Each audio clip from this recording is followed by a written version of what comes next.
Hi అండి. నమస్తే. నేను మీ లక్ష్మి. వెల్కమ్ బ్యాక్ టు లక్కలక్ష్మి చేతి వంటలు.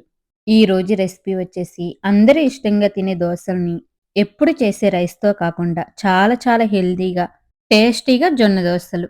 అలాగే ఈ జొన్న దోసల్లోకి కాంబినేషన్‌గా ఒక సూపర్ టేస్టీ టమాటో ఆనియన్ చట్నీని చూపించబోతున్నాను.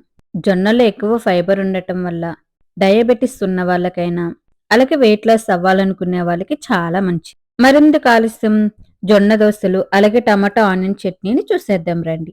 దీనికోసం ముందుగా ఒక గిన్నెలో అరకప్పు దాకా మినపగుండ్లని తీసుకోవాలి. అలాగే పొట్టుతో ఉన్న మినపప్పుని అరకప్పు దాకా తీసుకోవాలి. మీరు మొత్తం పొట్టు లేని మినపప్పు అయినా తీసుకోవచ్చు. కానీ ఇలా పొట్టుతో మినపప్పు తీసుకోవడం వల్ల దోసలు రుచిగా ఉంటాయి. అంతేకాకుండా దోసలు క్రిస్పీగా, గుల్లగా బాగొస్తాయి. అలాగే ఫైబర్ కూడా ఉంటుంది. ఇప్పుడు ఇందులో 2 కప్పులు జొన్నల్ని వేసుకోండి. ఇక్కడ నేను మిక్సీలో వేస్తున్నాను కాబట్టి 1కి 2 కప్పులు వేస్తున్నాను.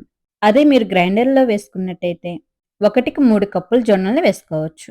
అలాగే ఒక స్పూన్ మెంతులు కూడా వేసుకొని, నీళ్లు పోసి 2, 3 సార్లు శుభ్రంగా కడిగి, నిండుగా నీళ్లు పోసి 8 గంటల పాటు నానపెట్టుకోవాలి. చూడండి, 8 గంటలకి జొన్నలు, పప్పు చక్కగా నానిపోయాయి. ఇప్పుడు వీటిని ఒకసారి కడిగేసి మిక్సీ జార్‌లోకి వేసుకొని కొద్ది కొద్దిగా నీళ్లు పోసుకుంటూ మీకు వీలైనంత మెత్తగా గ్రైండ్ చేసుకోండి. పలుకేమి లేకుండా ఇలా చాలా మెత్తగా గ్రైండ్ చేసుకోవాలి. ఇలా గ్రైండ్ చేసి పెట్టుకున్న పిండిని ఒక పెద్ద గిన్నెలోకి వేసుకోండి. ఇదే విధంగా జొన్నలు, పప్పు మొత్తం గూడా మెత్తగా గ్రైండ్ చేసి ఈ గిన్నెలోకి వేసి మూత పెట్టేసి రాత్రంతా పులియబెట్టాలి. చూడండి, నెక్స్ట్ డే మార్నింగ్‌కి పిండి అనేది బాగా పులిసి ఇలా పైకి పొంగుతుంది. ఒకవేళ చిన్న గిన్నె తీసుకుంటే ఇలా పైకి పొంగి కింద పోతుంది. సో, పెద్ద గిన్నెలోకి తీసుకోవాలి. చూడండి, పిండి ఎంత చక్కగా పులిసిందో. ఇలా పులిస్తే కనుక దోసలు చాలా రుచిగా ఉంటాయి. పిండి కనుక సరిగ్గా పులవలేదనుకోండి, దోసలంత రుచిగా ఉండవు. ఇప్పుడు ఈ పిండిని అంతా ఒకసారి కలిపేసి మీకు ఎంత పిండి అవసరమైతే అంత పిండిని మరొక గిన్నెలోకి తీసుకోండి. ఇప్పుడు ఇందులో రుచికి తగినంత ఉప్పు వేసి బాగా కలపండి. మీకు అవసరమైతే కొద్దిగా నీళ్లు పోసుకుంటూ ఈ విధంగా ఉండేలా కలుపుకొని పక్కన పెట్టేసుకోండి. ఇప్పుడు ఈ జొన్న దోసలోకి సూపర్ కాంబినేషన్‌గా టమాటా ఆనియన్ చట్నీని చూసేద్దాం. దీనికోసం స్టవ్ మీద ప్యాన్ పెట్టి అందులో ఒక స్పూన్ పల్లీలు, 1 టీ స్పూన్ మినపప్పు, 1 స్పూన్ పచ్చిశనగపప్పు వేసుకోండి. అలాగే 1 టీ స్పూన్ జీలకర్ర, 1 టీ స్పూన్ ధనియాలు వేసి లో ఫ్లేమ్‌లో నిదానంగా వేయించండి. ఇవి చిన్న మంట మీద దోరగా వేయించండి. అప్పుడే లోపల వరకు చక్కగా వేగి చట్నీకి మంచి రుచి వస్తుంది. ఇలా వేయించుకొని ఒక మిక్సీ జార్‌లోకి వేసుకొని పక్కన పెట్టుకోండి. నెక్స్ట్ అదే ప్యాన్‌లో 2 స్పూన్లు ఆయిల్ వేసి వేడి చేయండి. ఆయిల్ హీట్ అయిన తర్వాత ఒక పెద్ద ఉల్లిపాయని ఇలా ముక్కలుగా కట్ చేసి వేసుకోండి. అలాగే ఇందులో మీ కారానికి తగ్గట్టు 7, 8 ఎండుమిరపకాయలు వేసి వేయించండి.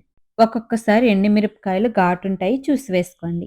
ఉల్లిపాయ ముక్కలు, ఎండుమిరపకాయ రంగు మారేంత వరకు వేయించి ఇందులో చిన్న అల్లం ముక్క, పొట్టు తీసిన 4 వెల్లుల్లి రెబ్బలు, మీడియం సైజుగా ఉన్న 3 టమాటాలని ఇలా ముక్కలుగా కట్ చేసి వేసుకోండి. అలాగే కొద్దిగా ఉప్పును కూడా వేసేసి ఒకసారి కలిపి మూత పెట్టేసి మీడియం ఫ్లేమ్‌లో టమాటా ముక్కలు సాఫ్ట్‌గా అయ్యేంత వరకు ఉడికించుకోవాలి. చూడండి, టమాటా అనేది ఇలా సాఫ్ట్‌గా ఉడికిన తర్వాత కొంచెం చింతపండుని వేసి ఒకసారి కలిపి స్టవ్ ఆఫ్ చేసుకోవాలి. ఈ వేడికి చింతపండు అనేది చక్కగా మగ్గిపోతుంది. కంప్లీట్‌గా చల్లారిన తర్వాత మనం ముందుగా మిక్సీ జార్‌లోకి వేయించిన పప్పుల్ని తీసుకున్నాం కదా! అందులోకి ఈ ఉల్లిపాయ, టమాటా మిశ్రమాన్ని వేసుకోవాలి. అలాగే బ్రౌన్ పార్ట్‌ని తీసేసిన ముక్కలుగా కట్ చేసి అరకప్పు దాకా వేసుకోండి. రుచికి తగినంత ఉప్పు, అవసరమైనన్ని నీళ్లు పోసుకుంటే మెత్తగా గ్రైండ్ చేసుకోవాలి. ఇలా మెత్తగా గ్రైండ్ చేసుకున్న చట్నీని ఒక గిన్నెలోకి వేసుకోండి.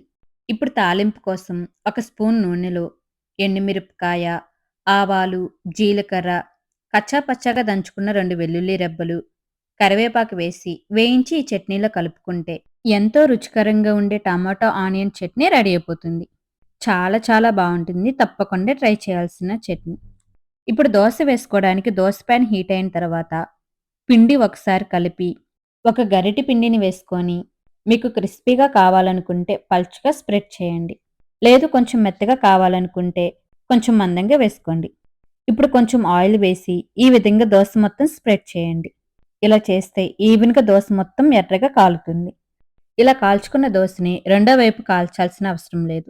మీకు ఏ షేప్‌లో కావాలనుకుంటే ఆ షేప్‌లో ఫోల్డ్ చేసి ఒక ప్లేట్‌లోకి తీసుకోండి. ఇదే విధంగా మీకు ఎన్ని దోసలు కావాలనుకుంటే అన్ని దోసలను వేసుకోండి. చూసారు కదా ఎర్రగా ఎంత బాగొచ్చాయో! మీరు చెప్తే గాని తెలియదండి ఇవి జొన్న దోసలని. నార్మల్ దోసల్లాగే చాలా రుచిగా ఉంటాయి. మీరు కూడా తప్పకుండా ట్రై చేయండి. మరిన్ని సింపుల్ అండ్ హెల్తీ రెసిపీస్ కోసం మన ఛానల్‌ని సబ్స్క్రైబ్ చేసుకోండి. Thanks for watching.